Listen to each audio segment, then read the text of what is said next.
Here's a short video to show you how to log into your Helpful Village website and your account and make some adjustments to your user profile. First thing you need to do is you need to log into our website, which is www.riverseastvillage.org. And this is our public-facing website that the general public can see. But for our villagers, you can log in and see the private side of our website. And you do that by clicking on this sign right here, sign in.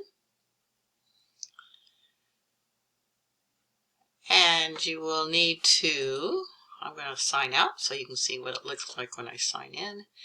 So you're going to sign in by putting your email address.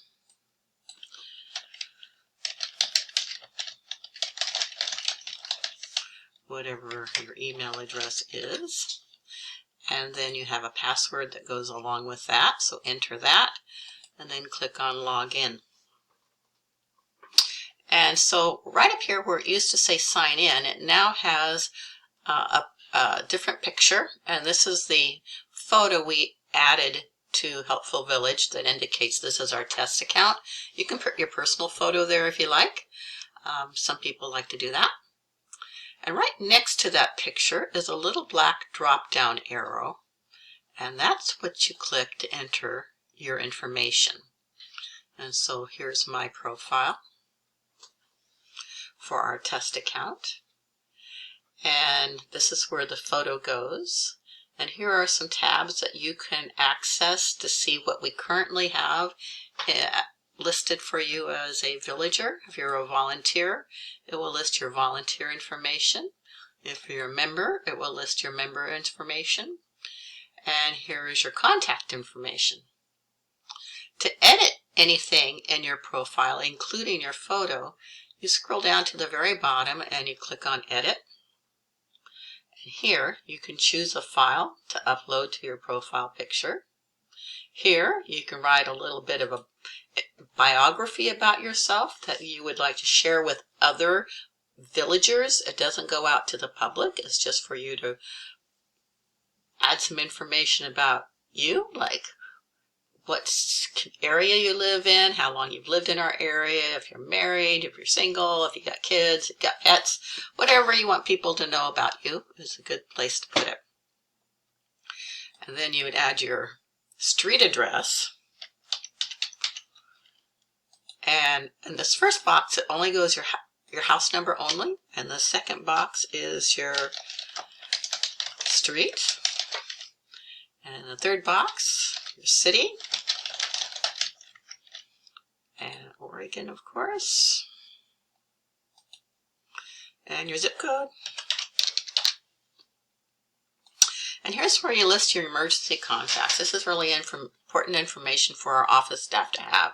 So if something happens while you as a volunteer or you as a member are working together and an emergency occurs, who do we contact? And so this is where you'd put their name, their phone number, their cell phone number, their email, and the relationship to you. And there's room for 2 emergency contacts. We recommend that you fill those both in.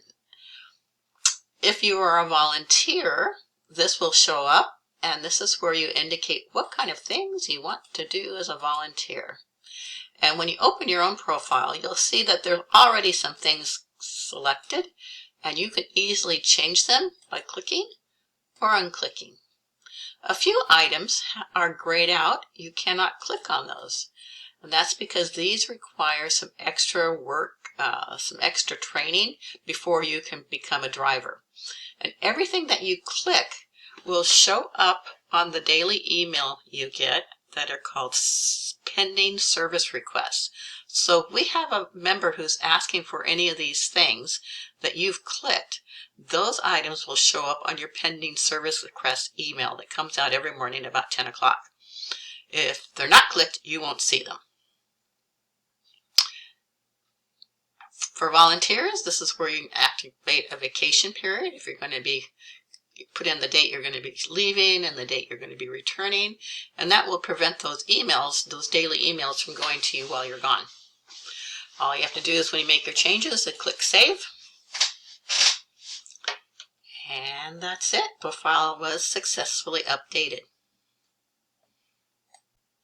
And that's all there is to updating your profile. The other things you can see when you log in is you can see your agenda, and that's a calendar that indicates what kind of things you have agreed to do. So if you're doing a service request you've signed up for, they'll show up here. If you've registered for an event with Rivers East Village, they'll also show up there. So it's a good place to check. And to sign out, just click this button here.